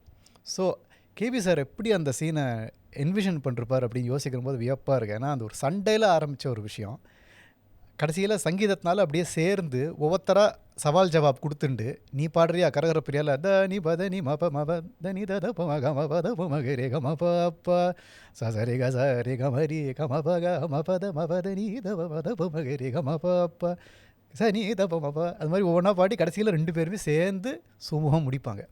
So no words will be exchange after that music. So மியூசிக்கை வச்சு அந்த சண்டையும் அப்படியே தீரும். ஸோ இதனால் நம்மளுக்கு ஒரு பாடம் தான். உங்களுக்கு ஒரு சண்டைன்னு இருந்தால் அது பேசி ஜாஸ்தி தான் ஆகுமே தவிர ஒரு இசையை கேளுங்க மனம் சாந்தமாகிடும் அப்படின்னு சொல்கிற மாதிரி எனக்கு ஒரு பாடமாக இருந்தது அந்த சீன் வந்து. அண்ட் அஃப்கோர்ஸ் அந்த நாதஸ்வரம் அவர் அண்ணா கேரக்டர் வந்து ரொம்ப நல்லா அவர் நாதஸ்வரம் யார் வாசிச்சிருக்கிறது இல்லை. கடைசியில் வந்து இவர் வீட்டை விட்டு வெளில போகும்போது அப்படியே ஆக்சுவலி ஒரு மியூசிக் டைரக்டருக்கு அந்த மாதிரி ஒரு சீன் கிடைக்கிறம்போது ஒரு ஒரு ஒரு தீம் கொடுத்துருக்கலாம். ஒரு பயங்கரமான லேயர்ஸோட வயலினோட ஒரு பேத்தாஸ் க்ரியேட் பண்ணி உதயமூர்த்தி வீட்டை விட்டு வெளியே போகிறார் அப்படிங்கிற மாதிரி ஒரு எல்லாரையும் அழ வச்சிருக்கலாம். அதெல்லாம் ஒன்றுமே இப்போ நம்ம ராஜா சார் வந்து வெறும் அந்த நாதஸ்வரத்தை வந்து ஒரு சஹானா ஆலாபனை வாசி சொல்லியிருப்பார். So the power of classical music சஹானாங்கிற அது வந்து ஒரு கருணை மிக்க ஒரு ராகம், அப்படி ஒரு கருணை பொங்கக்கூடிய ஒரு ராகம். அதை மட்டும் நீங்கள் வாசிங்க போகிறோன்னு சொல்லியிருப்பாரோ என்னமோ கேபி சார் எல்லாருமே சேர்ந்து அவர் சஹானா வாசிக்க அப்படியே அந்த ஒவ்வொரு டோராக திறக்கும் அந்த ஃப்ரேமில். கமல் அப்படியே வெளில போயிட்டுருப்பார் உதயமூர்த்தியாக. So that effect that single அது ஸ்ருதி கூட இருக்காது, வெறும் அந்த நாதஸ்வரத்தில் சஹானா ஆலாபனை கேட்டு அப்படியே வெளில போயிடுவார். எனக்காக ஒருத்தர் வாசிங்க கடைசியா அப்படின்பார். அவ்வளோதான் கேட்பார் அவன் அண்ணாகிட்ட. ஸோ வேறெவர் பாசிபிள் இந்த கர்நாடிக் ராகாஸ் வந்து எவ்வளோ ஒரு அதில் எப்படி கதை சொல்ல முடியும், சைலன்ஸில் எப்படி கதை சொல்ல முடியும். அண்ட் கமல் சாருடைய ஆக்டிங், இன்ஃபேக்ட் அந்த ஒரு சீனில் வந்து அவர் எனக்கு பசிக்குது நான் சாப்பிட்றேன் அப்படின்னு சொல்லுவார் ஒரு சீனில். அவர் இன்ஃபேக்ட் அந்த மானிட சேவை துரோகமாக அந்த பாட்டு தான் எனக்கு முதல்ல தெரியும். ரொம்ப வருஷம் கழிச்சு பஞ்சநதி சப்பாஹிமாம்னு என்னோட குரு வைகல் ஞானசந்தன் சார் எனக்கு கிளாஸ் ரூமில் சொல்லி கொடுத்துட்டுருக்கார். நான் வந்து ஐயோ இது அது இல்லைங்கிற மாதிரி, சார் இது வந்து மானிட சேவை அவர்கிட்ட சொல்கிறதுக்கு பயம் நான் திட்டுற போகிறாருன்ட்டு நான் பாடிட்டுருக்கேன். அப்புறம் வெளில வந்து உடனே எங்கள் பாட்டிக்கு ஃபோன் பண்ணி, பாட்டி இன்றைக்கி எனக்கு உன்னால் முடியும் தம்பி பாட்டு தான் நடந்ததுன்னு சொல்லிட்டு அவர் சொன்னால், இல்லை இது ஆக்சுவலி பட்னம் சுப்பிரமணியோட கிருத்தி பஞ்சநதீஷ பாஹிமாம்ட்டு கற்றுக்கோ நல்ல கிருத்தின்னு சொல்லிட்டு எனக்கு ரொம்ப சந்தோஷமாக கற்றுனேன் அந்த பாட்டை.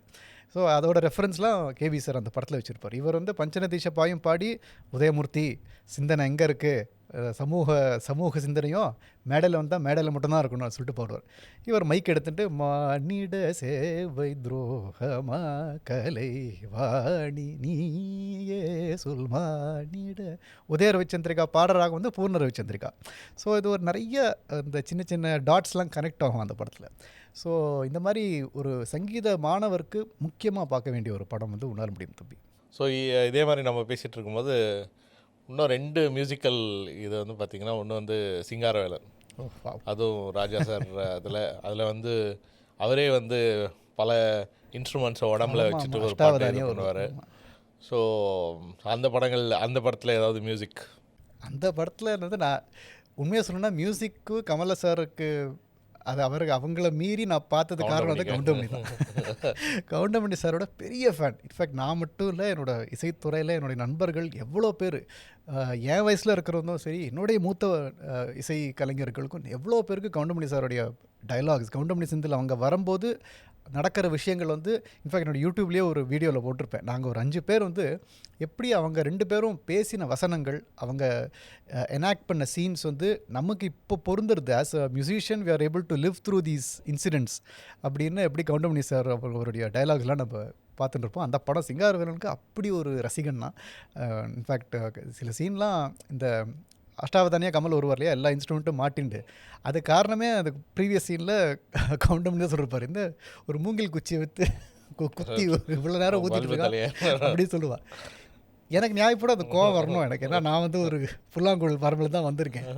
என்னையும் மீறின்னு சிரித்தேன் அந்த சீனில். அதுக்கப்புறம் தான் கமல் வந்து ஒரு வீராப்பா அடுத்த சீனில் எல்லா புல்லாங்குழல் ட்ரம்ஸ் எல்லாத்தையும் வாசிச்சுட்டு எஸ்பிபி சார் என்ன பாட்டு அது புதுச்சேரி கச்சேரி. அண்ட் அகெயின் ரிப்பீட்டட் வியூவிங்ஸில் இந்த படம் வந்து கமல் சார் வந்து எந்த மாதிரி ஒரு ஃப்ரேம் ஆஃப் மைண்ட்லேருந்து வெளில வந்திருக்காரு. இந்த படம் பார்த்தா எனக்கு ஒரே ஆச்சரியமாக இருந்தது. குணாக்கு அப்புறம் நடிச்சிருப்பார் அந்த படத்தை. ஐயோ எப்படியா அது முடியுறது, குணாங்கிற ஒரு he actually lives the character of that, இந்த ஒரு அப்சஸ்ட் ஒரு சைக்காட்டிக் அந்த பேஷண்ட். அதுலேருந்து வெளில வந்து ஒரு ப்ரீஸியாக ஒரு காமெடி, அதுவும் ஆர்வி உதயகுமார் சாரோட படம் அது. அது வரைக்கும் அவர் நிறையா கிராமம் பேஸ் பண்ணி எடுத்துகிட்டு இப்போ urban love story, comedy story ஒரு யூத்துக்கு பண்ணுற மாதிரி. So the movie was such a surprise for many of us. And of course Raja சாரோட மியூசிக் எல்லா படத்துலையுமே ஒரு காமன் த்ரெட் ராஜா சார் தான். ஒவ்வொரு இடத்துலையும் எப்படி அவர் மியூசிக்கை மாற்றிருக்காருன்னு பார்க்கும்போது ரொம்ப சந்தோஷமாக பார்த்த படம் சிங்காரவேலன்லாம். அதுவும் எங்கள் ஊர் கடவுள் பேர் சிக்கல் சிங்காரவேலன் பேரில் வேறு எடுத்துருக்கிற படம் அது. எனக்கு வந்து அந்த படத்தில் 2 பாடல்கள் வந்து ரொம்ப பிடிச்ச பாட்டு. ஒன்று வந்து அந்த இன்னும் என்ன என்ன சொல்ல போகிற அன்பே அன்பே, அது வந்து கம்பீர நாட்டைன்னு ஒரு ராகம். அது கமபனித சிங்காரவேல கமபனித கம்பீர நாட்டை. ரொம்ப சட்டிலாக அப்படியே ராஜா சார் வந்து பிஜிஎம்மில் மட்டும் நான் உங்களை கொஞ்சம் வெளில அழிச்சிட்டு போகிறேன்னு சொல்லிட்டு சரசாங்கின்னு ஒரு ஆகும். அதுவும் கம்பீர நாட்டிக்குள்ளேருந்தே வந்துடும். அது எப்படி கம ப நி ச நி ப ம க இப்படி இருக்கனா ச க ம ப த நி ச ரே ச நி த ப ம க ரே ச, ஒரே ஸ்வரத்தில் சும்மா ஒரு ரிஷபமும் தெய்வதும் ஆட் பண்ணால் சரசாங்கி ஆடும். செகண்ட் பிஜிஎம்மில் தத்தர தர தத்தர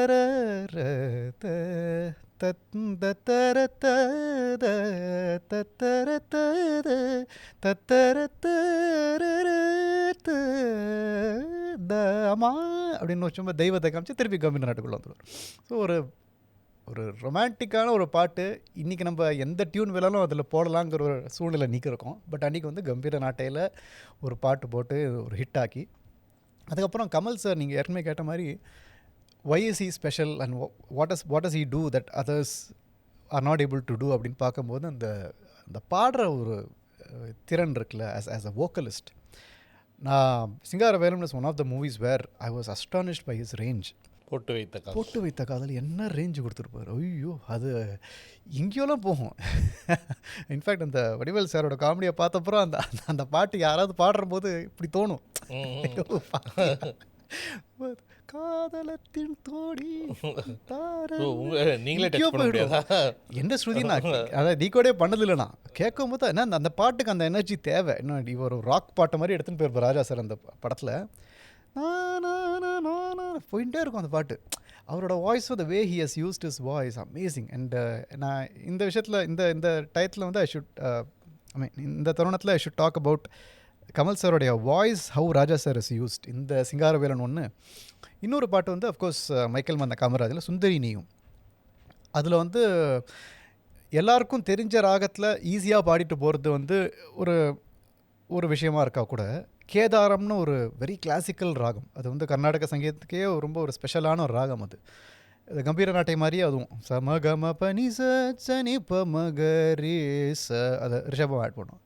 அந்த ஒரு கேதாரத்தில் ரொம்ப கிளாசிக்கலான ஒரு பாட்டு அந்த சுந்தரி நீயும் சுந்தரன் ஞானம்.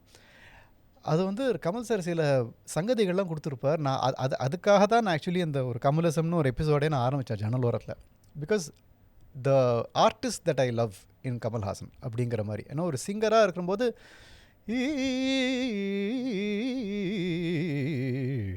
இந்த இவ்வளோ பிரிகா பாடணும். இன்ஃபேக்ட் நான் எங்கேயோ படித்தேன், அது வந்து ஆக்சுவலி கமல் சார் பாடுறதா இல்லை, வேறு யாரோ பாடுறதா வச்சு. யேசுதாஸ் தான் பிளான் பண்ணாங்க. கரெக்டில் அது ராஜா சார் இன்சிஸ்ட் பண்ணி நீங்களே பாடுங்க அதுன்னு சொல்லிட்டு அவர் ரொம்ப நாளாக பாடுறாரு. கமல் சாருக்காகவே ஒரு போட்ட டியூன் மாதிரி இருக்கும். ஏன்னா அந்த பிரிகாலாம் பாடணும், அவருக்கு இருக்கிற அவ்வளோ நெருக்கடியான சூப்பர் ஹீரோ அவர். எல்லா விஷயமும் செஞ்சுட்டு இருக்கிற ஒரு பிஸி ஹீரோ நடுவில் ரெக்கார்டிங் ஸ்டுடியோவுக்கு போய் இந்த பாட்டை பாடணும், கேதாரத்தில் பாடணும், இவ்வளோ பிரிகா உள்ள ஒரு பாட்டை பாடணும்னா எப்படி மெனக்கட்டு பண்ணாருன்னு தெரியல. ஸோ அதே மைக்கேல் மரஜன்லேயே நீங்கள் சொல்கிற அந்த இதில் வந்து காமெடியாக பேசும்போதே சொல்லுவார், என்னையா 6:25 ஆகலாம், 25 எப்படி 6 ஆகும், கடன் வாங்குறது எவ்வளோ கஷ்டம் தெரியுமா அப்படின்னு சொல்லிட்டு இதில் கடன் பட்டார் நெஞ்சம் போல் கலங்கினா அது இலங்கை. ஆமாம், அது வந்து எவ்வளோ ஹை பிச்சில் போவார். இது ஒன்று. அண்ட் இன்னொரு பாட்டு வந்து தேவா சாருக்கு கண்டிப்பாக we have to thank him. ஏன்னா ருக்கு ருக்கு பாட்டு வந்து ரொம்ப ஹாஸ்யமாக எல்லோரும் அதை ஒரு காமெடி சாங் மாதிரி பார்க்குறது. அதுக்கும் மீறி சஹானான்னு ஒரு அகெயின் கேதாரம் எவ்வளோ ஒரு ஸ்பெஷல் கர்நாடிக் ராகமோ சஹானாவும் இட்ஸ் எ வெரி கிளாசிக்கல் ராகம். அதுக்கு உண்டான அந்த சுழைவுலாம் உண்டு. அந்த அது கொடுத்தா தான் சஹானா. அது கமல் சார் வந்து டபுள் டிஃபிகல்ட்டி லெவல். ஒன்று வந்து சஹானான்னு ஒரு கிளாசிக்கல் ராகம் பாடணும், இன்னொன்று வந்து சண்முகி குரல் லேடி வாய்ஸ் எப்படி பண்ணிருக்காருன்னு தெரியல. இந்த ரே ரே ரே ரே தர ரே ரே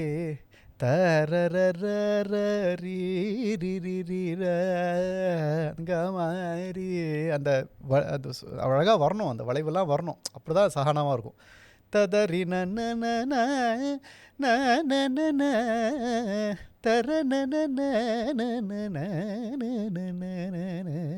இது ஒரு ரொம்ப கஷ்டமான பாட்டு. சஹானாவை ராகம் பாடும்போதே எனக்கு ஏதோ கஷ்டமாக, அவர் அந்த வயசில் ஈஸியாக பாடிருப்பார். அதுவும் அவர் வாய்ஸே கிடையாது, சண்முகி வாய்ஸில் ரொம்ப அழகாக பாடிருப்பார். அது எப்படி மெனக்கட்டிருக்கார், அதுதான்.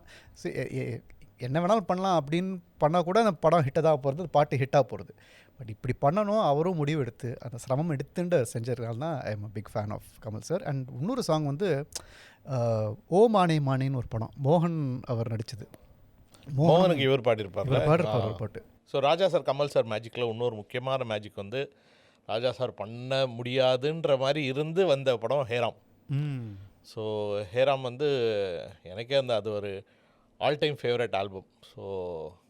ஸோ ஹேராம் மியூசிக் பற்றி ஒரு கமல் ஃபேனாக உங்களோட இது, ஏன்னா எனக்கு எப்போவுமே அந்த கமல் ஃபேன்ஸ் இன்னொருத்தர் என்ன நினைக்கிறாங்கன்றதை பார்க்குறதுக்காக.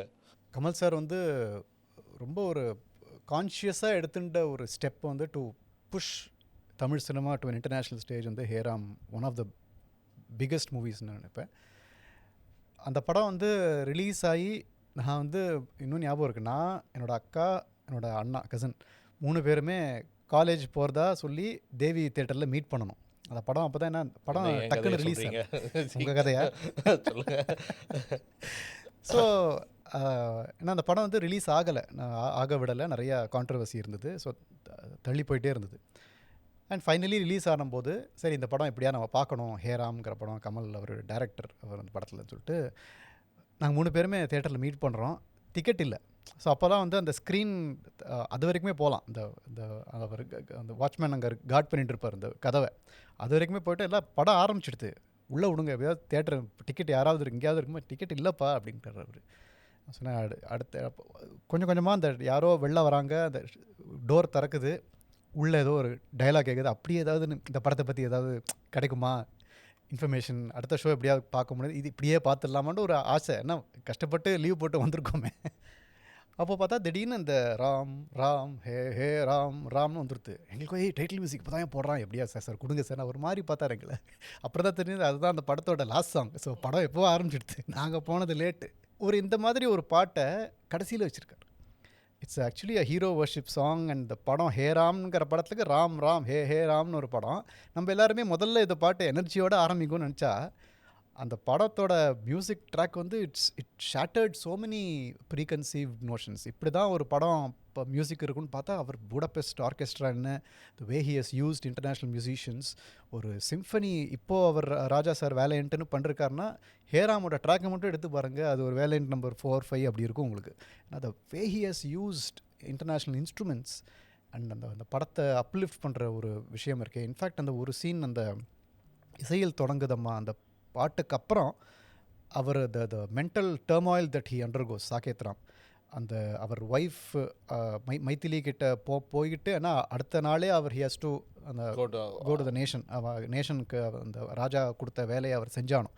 ஸோ அந்த ஒரு எல்லாம் கலந்து ஒரு ஒரு அந்த அந்த மாண்டாஜ் ஆஃப் ஷார்ட்ஸ் வரும். அவர் போய் அந்த ஒரு களிமண்ணை சுடுறதும் என்ன, அது வந்து ஒரு தலையை விரித்து போடுறது, அந்த ஒரு பியூட்டிஃபுல் ஆர்கெஸ்ட்ரல் பீஸ் அது.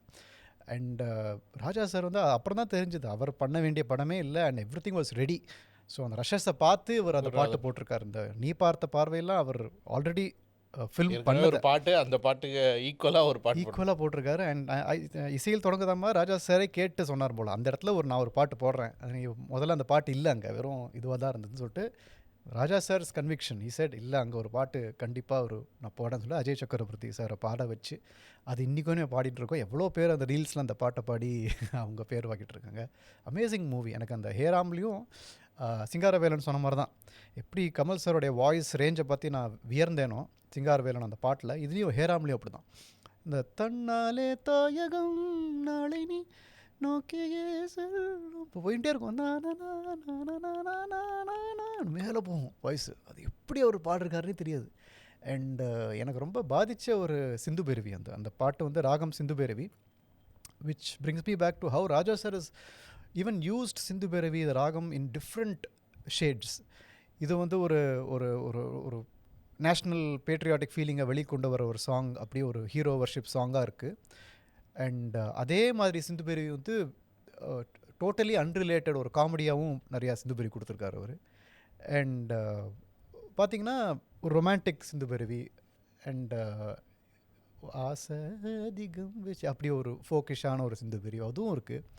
கலைவாணியோ ராணியோ அவள் தான் யாரோ ஒரு வில்லுப்பாட்டுக்கு அதுக்கும் சிந்து பேரவி. ஸோ ஒரே ராகத்தை பல்வேறு இடங்களில் அவர் காமிச்சிருக்கார். ஸோ அதே மாதிரி இந்த ஹேராம்ங்கிற அந்த பாட்டில் வந்து ஒரு ஒரு கவுண்டர் பாயிண்ட் மாதிரி வந்துட்டே இருக்கும். அந்த வார்த்தைக்கு உண்டான ஒரு மியூசிக் மாதிரியே இருக்கும். இன்ஃபேக்ட் நம்ம நினச்சி கூட பார்க்க முடியாது இது ஆல்ரெடி முடித்த படத்துக்கு ஒரு மியூசிக் போட்டிருக்காரு. ஏன்னா மறுமுறை மறுமுறை வருவதாய் சொல்லி மாய்ந்தவர் வந்ததே இல்லை அப்படி பாடுவார். ஸ்ருதிஹாசனும் கமல்ஹாசனும் மாறி மாறி பாடுவாங்க. ஸோ தொடர்வது நாமே நாளை. ஸோ தொடர்வது நாமே நாளை வாய்ஸ்லேயே காமிச்சுட்டு இருப்பார். அப்படியே ஒரு அன்எண்டிங் சர்க்கிளாக போயிட்டே இருக்கும். அண்ட் ரொம்ப பிடிச்ச அவர் வார்த்தை வந்து நாளை அன்பெனும் தீபத்தை